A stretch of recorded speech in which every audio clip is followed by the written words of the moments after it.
અધ્યક્ષ ચિરાગભાઈ ધરમભાઈ મેણિયા યુવા ટીમનો ઉંટડી ગામે ખૂબ ખૂબ હાર્દિક સ્વાગત છે. સ્ટેજ ઉપર માત્ર સંતો મંતો જ આસન ગ્રહણ કરશે. ત્યારબાદ દરેક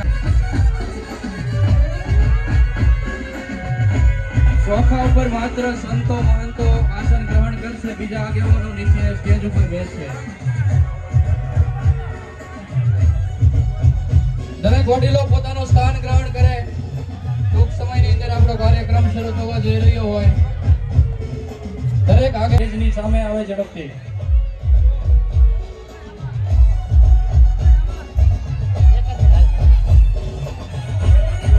સૌ સંતો મહંતો સ્ટેજ પર પોતાની બેઠક વ્યવસ્થા લઈ લીધી છે.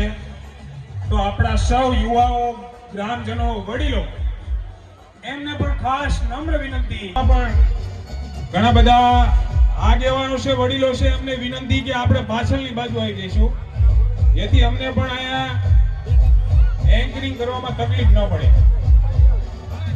આજે કિરણો નવી દિશા અને આશા જન્માવે છે.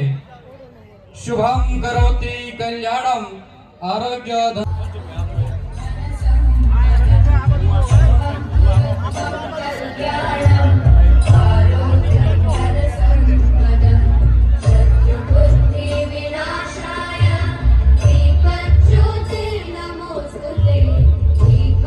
શુભમ કરોતુ કલ્યાણમ આરોગ્યમ ધન સંપદમ શત્રુ બુદ્ધિ વિનાશાય દીપ જ્યોતિર્નમોસ્તુતે. ફરતી પીછી અંધકારની પણ દીપ નહીં રંગાય. દીવો, દીપક, અજવાસ, અજવાળું અને તેજ આપવાનું કામ કરી રહ્યો છે. આપણી વચ્ચે પણ સંતો મહંતો દ્વારા સુંદર મજાના કાર્યક્રમ દીવાથી, દીપ જ્યોતની પ્રગટથી ભવ્ય અને દિવ્ય કાર્યક્રમ આપણે શરૂ કરવા જઈ રહ્યા છીએ. આવો આપ સૌ સાથે મળી આપણા કાર્યક્રમના અધ્યક્ષ શ્રી એકતા સંગઠન ગુજરાતથી ચિરાગભાઈ ઝાલા ઉપસ્થિત છે. તો વિક્રમભાઈ શામજીભાઈ ઘોડેકિયા સામાજિક આગેવાન શ્રીને વિનંતી કરું.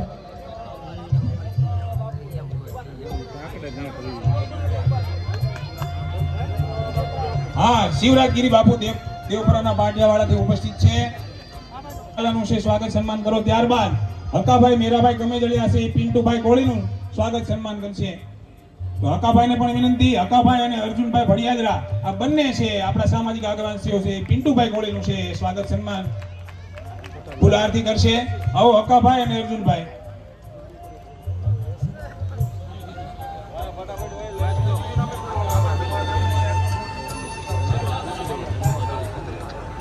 વિશ્વવંદનીય આ દુનિયાને માનવતાનો સંદેશો આપનાર કોળી માતાના કુખે જેનો જન્મ થયો તેવા ગૌતમ બુદ્ધના ચરણોમાં વંદન.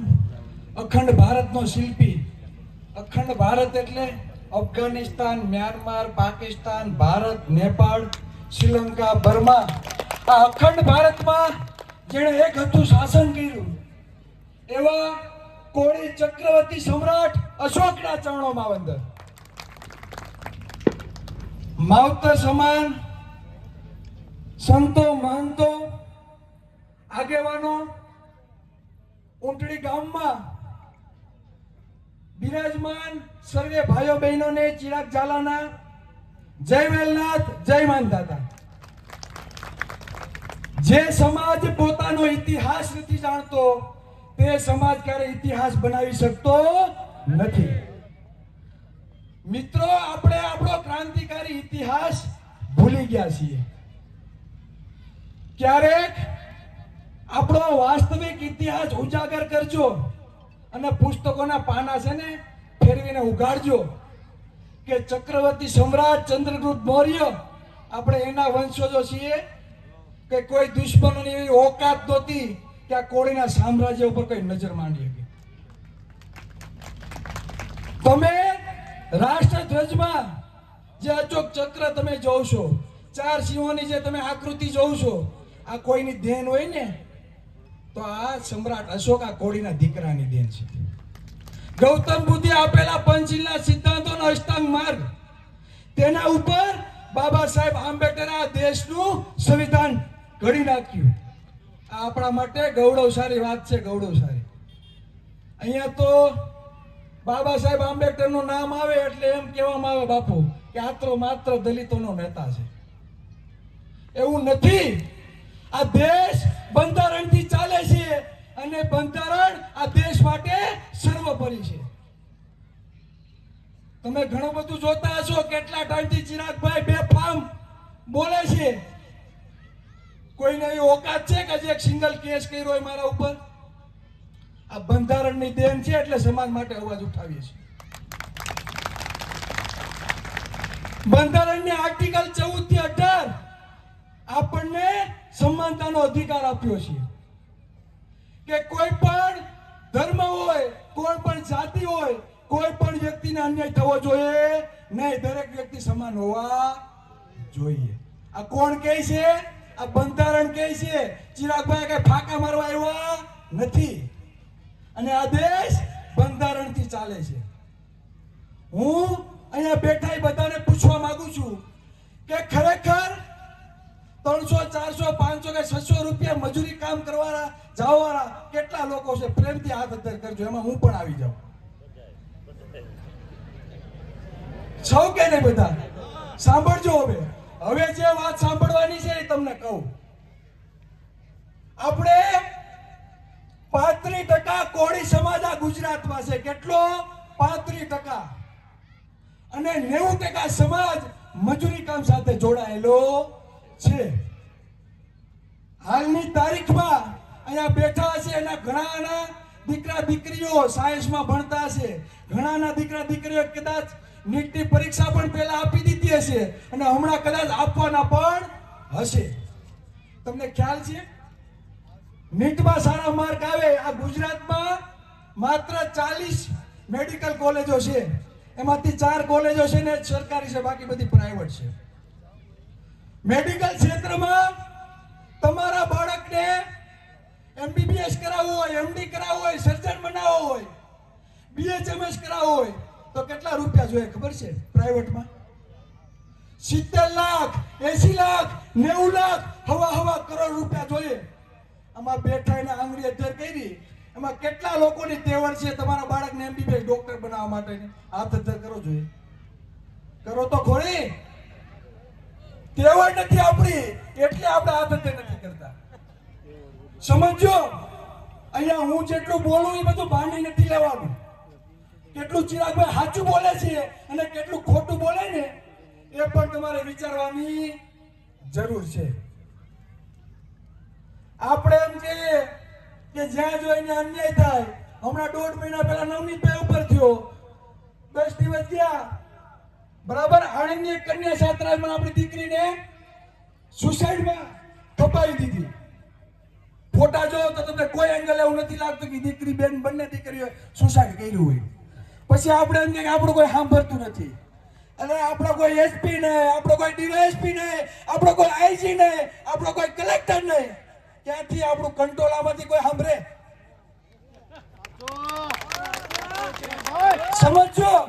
બંધારણ એવું કહે છે કે દરેકને સમાન અવસર મળવો જોઈએ. હવે MBBS ડોક્ટર નથી બની શકતા તો IAS IPS અધિકારીની વાત જ તમે ભૂલી જાઓ. અહીંયા બેઠેલો હરેક વ્યક્તિ મહિનાનો કેટલો ટેક્સ સરકારને ચૂકવે છે ખબર છે? 1500 રૂપિયા પર વ્યક્તિ દીઠ. તમારા ઘરમાં 4 સભ્યો હોય એટલે તમે 5500 કે 6000 રૂપિયા તમે કોને આપો છો? આ સરકારને. હવે બિન અનામત ઠાકોરને ગોળી વિકાસ નિગમ છે, હું આપ્યું? ભીખ આપે છે, ભીખ. જ્યારે બિન અનામત વર્ગ માત્ર 10% વસ્તી છે. માત્ર 10% વસ્તી છે. અત્યાર સુધીમાં કેટલા કરોડની ફાળવણી કરી ખબર? 2000 કરોડથી પણ વધારે ફાળવણી કરી. બિન અનામત વર્ગને શિક્ષણ ધામ બનાવવા માટે જમીન આપવામાં આવે, હોસ્પિટલ બનવા માટે જમીન આપવામાં આવે. એના દીકરા દીકરીઓ IAS IPS અધિકારીઓ બને, ડોક્ટર બને, એના માટે યોગ્ય અવસર આપવામાં આવે. આપણે શું આપવામાં આવે? આપણે આપવામાં આવે દારૂ. તો એક વિસ્તાર મને બતાવી દો કે એને દારૂ નથી વેચાતો. આ અંદરની વેદના બોલે છે, વેદના. એ લોકોને બધું મળે જ્યારે આપણે માગવા જાય ને બાપુ, આપણે માગવા જાય ને એટલે મારા દીકરાના દરવાજા બંધ કરી દે. એ કે હવે પૂરું થઈ ગયા, ભંડાર ખૂટી ગયા. પછી હું કઈ ખબર, તમારી પાસે રેશન કાર્ડ છે, જાઓ 2 કિલો ચોખા લઈ આવો દીનદયાળ દુકાનેથી, ખાંડ લઈ આવો. તમે જાઓ એટલે ત્યાં દુકાન બંધ થઈ જાય, તમારા માટે કાંઈ છે નહીં. આ વાસ્તવિકતા છે. જેની જેટલી વસ્તી એટલો એનો બધી જગ્યાએ અધિકાર હોવો જોઈએ. અત્યાર સુધીમાં 8 કે 9 ભરતી થઈ. અહીંયા કેટલા ગવર્નમેન્ટ કર્મચારી હશે, પૂછજો. કોઈ શિક્ષિત વ્યક્તિને પૂછજો કે ચિરાગભાઈ ફાંકા મારતા હતા કે સાચું કહેતા હતા. અત્યાર સુધીમાં એટલી શિક્ષકોની નોકરી ગઈ, હમણાં 3 થી 4 ભરતી. ઓબીસી ને 60% વસ્તી, 70% એટલે કે આપણી આરક્ષણ આપણે આપ્યું, 70% એટલે કે ભરતી થતી નથી. કેટલી થાય ખબર? 14%, 15%. 1000 ની ભરતી થાય તો 500 તો મારા દીકરા ખાઈ જાય. પછી આપણે કઈ, આપણે કોઈ મામલતદાર નહીં, આપણે કોઈ શિક્ષક નહીં, ત્યાંથી જોવા મળે. આ સમાજને ક્યારે વાસ્તવિક રીતે જાગૃત કર્યો નથી. આઝાદી પછી જેની 2%, માત્ર ગુજરાતમાં 2% વસ્તી છે, એના કેટલી વખત મુખ્યમંત્રી બની ગયા ખબર છે? 8 વખત. 8. જેની 5 કે 6% વસ્તી છે, એના કેટલા વખત મુખ્યમંત્રી બની ગયા? 6 વખત. હું તમને બધાને પૂછવા માંગુ, રૂપાણી સાહેબ સ્વર્ગવાસ થઈ ગયા, રૂપાણી સાહેબ મુખ્યમંત્રી બન્યા પેલા કોઈ ઓળખતો હોય તો હાથ અંદર કરો. મને ઓળખતું તું કોઈ? જવાબ આપો. આ નાનો ખબર પડે દૂધ દોડામાં જાય છે કે નહીં. નહોતા ઓળખતા ને.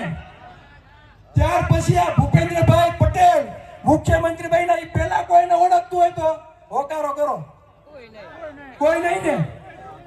હર્ષભાઈ સંઘવી ગૃહમંત્રી બન્યા, એને કોઈ ઓળખતું તું ખરા? નહીં. ત્યાર પછી હમણાં મંત્રીમંડળમાં ફેરફારો કરવાના આવ્યા. આપણે ઘણા બધા લોકો એસએમએસ મૂક્યા અને આપણા આગેવાનો ના સમર્થનમાં આપણે 2 હોતને મૂક્યું કે અમારા સમાજનો મુખ્યમંત્રી બનાવો. મુખ્યમંત્રી નો બનાવો તો ઉપમુખ્યમંત્રી બનાવો. અરે કાંઈ ન બનાવો તો સારું ખાતું આપો.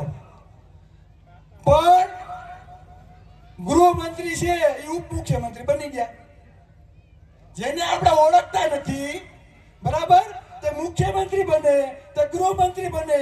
અને વર્ષો છે આપણા જે પૂજનીય આગેવાનો છે, 30-35 વર્ષ છે, જેને આપણે નમન કરીએ છીએ, જેના વિચારોને આપણે ફોલો કરીએ છીએ, તો એ આ લોકોને આ બુદ્ધિ આપીને આપણા આગેવાનો પાણી આપી છે એવું છે ભાઈ? આ આપણે ઉલ્લુ બનાવવાના ધંધા આ લોકો આદરા છે. યાદ કરજો, યાદ સમજો. મારી ભાષા કડવી હશે પણ વાસ્તવિક હશે. આ કઈ કોડીએ કોડ ચોપડવા ચિરાગભાઈ આવ્યા નથી. અમે શિક્ષણ લીધું છે અને શિક્ષણની વેદના અમને ખબર છે કે જે મારા સમાજનો પરિવાર જે મજૂરી કામ કરે છે, એના દીકરા દીકરીઓ આજે નોકરીઓ છે ને ખુલ્લે આમ ખવાઈ રહી છે. તો એના માટે લડશે કોણ? એટલે કહેવાનો મતલબ એ છે કે તમે જે ક્લાસ 1 અને 2 નોકરીની તમે જે આશા રાખો ને, જ્યાંથી ઓર્ડર થાય, આ લોકો શા માટે આપણા ક્લાસ 1, 2 અધિકારી નથી બનાવતા ખબર? આ લોકો શા માટે તમારો મુખ્યમંત્રી નથી બનાવતા? એનું એક જ કારણ કે કોળીના દીકરાને સાહેબ કેવો પડે ને, એમાં એના પેટનું તેલ લડાય છે. સમજો, સૌથી વધારે મત છે અને આપણા મતનો ઉપયોગ આપણે યોગ્ય જગ્યાએ કરતા નથી. એનું પરિણામ આજે આપણો આખો સમાજ છે ને ભોગવી રહ્યો છે. અને કદાચ 5-10% હોય કોઈ પક્ષમાં તો એ પણ આપણા ભાઈઓ છે, એનો પણ આપણે વિરોધ નથી. પણ એ કોળીના દીકરા સાથે દાવા સાથે હું કહું, 90% સમાજ એક બાજુ અવતાર્યો. આ દુશ્મનોને જો ઘૂંટણીએ ન પાડી દે ને તો કોળીના દીકરાને. કેમ કે લોકશાહીમાં જેના જાજા મત એનો રાજા. હવે જેના 2% મત નથી 8 વખત મુખ્યમંત્રી બની જાય, અને આપણે ન્યાયની ભીખ માંગવા જો ગાંધીનગર ધક્કા ખાવા પડે તો આપણે શરમ આવી જોઈએ. શરમ. હું આ જાહેર મંચમાં કહું છું, આ દીકરીને જે અન્યાય થયો છે, બરાબર, 1-2 MLA SP સાહેબને ફોન કર્યા. હું એમ કહું, આપણા જેટલા MLA છે ને MP, એમાંથી ખાલી 50% જો ફોન કરીને એટલું કહે ને કે ભાઈ મારે 5 દીમાં રિઝલ્ટ જોઈએ ને કે આવે છે તારી પાસે, એટલે રિઝલ્ટ આવે સાંજે. પણ કમનસીબી એ છે કે પ્રોટોકોલ નડે. શું નડે? પ્રોટોકોલ. કઈ વાંધો નહીં, પણ આ કોળીના દીકરાઓને પ્રોટોકોલ નડતો નથી. બરાબર? જે પણ દુશ્મનો છે ખુલ્લી સાથે લડવા વાળા વ્યક્તિ છે. આ સમાજ માટે અડધી જિંદગી વહી ગઈ છે અને કદાચ અડધી જિંદગી આ સમાજ માટે ખપી પડવું પડે ને તો કુરબાન છે. પણ આ સમાજને ગાંધીનગરના સિંહાસન ઉપર 35% જો કબજો આપીએ નહીં ને ત્યાં લગી અમે શાંતિથી બેસવાના નથી. 35% કોળી સમાજની વસ્તી હોય તો ગાંધીનગરના સિંહાસન ઉપર કોળીનો દીકરો મુખ્યમંત્રી હોવો જોઈએ. 35% આ કોળી સમાજના મંત્રી પદ પણ આપણા હોવા જોઈએ. અમે આ સમાજને વાસ્તવિક રીતે જાગૃત કરવા માટે નીકળ્યા છીએ. અમને સમાજના એક પણ મિત્રો જે સામાજિક સંગઠનમાં હોય કે રાજકીય સંગઠનમાં હોય એ અમારા વંદનીય છે. અમને એનો વિરોધ પણ નથી. અમારા જે દુશ્મનો છે ને એ સિંહાસન ઉપર જઈને બેઠા છે. અમને ખબર છે કે અમારા દુશ્મનો કોણ છે. એટલે અમને દુશ્મનો ના સમજતા. જ્યાં લડવાનું છે ને અમને ટેકો આપો, અમારી સાથે લડો. બરાબર? આ સમાજને વિશ્વાસ સાથે અમે બતાવી દઈશું કે આપણો ઇતિહાસ હંમેશા રાજાશાહી રહ્યો છે. રાજાશાહી આપણો ઇતિહાસ પણ ના ફેરવીને તમે જોજો. અહીંયા માનધાતાનો ફોટો છે, પૃથ્વીપતિ સમ્રાટ. બરાબર? સમ્રાટ અશોકની વાત કરી, ચંદ્રગુપ્ત મૌર્યની કરી. આ આપણો ઇતિહાસ છે, હંમેશા રાજ કર્યું છે. રાજ એટલે વિચારજો, લોકશાહીમાં જેના સૌથી વધારે મત એનો રાજા. વધારે વાત નહીં કહેતા. જો અમારી વાતમાં કંઈક પણ તમને સચ્ચાઈ લાગતી હોય તો હજી પણ કહું છું, 90% એક બાજુ આવતા રહ્યો. દુશ્મનો છે ને એક એક મતની ભીખ માંગતા થઈ જાય. બરાબર? તેથી આ સમાજ ગૌરવ સાથે છે ને ફરી શકશે. ત્યાં લગી નકર ન્યાયની ભીખ જ માગવી પડશે. બસ વધારે વાત નહીં કહેતા મારી વાતને વિરામ આપું છું. જય કોળી સમાજ, જય સંવિધાન. આભાર ચિરાગભાઈ ઝાલા. ડોક્ટર બાબા સાહેબ આંબેડકર અને સંવિધાનની વાત કરી. આપણા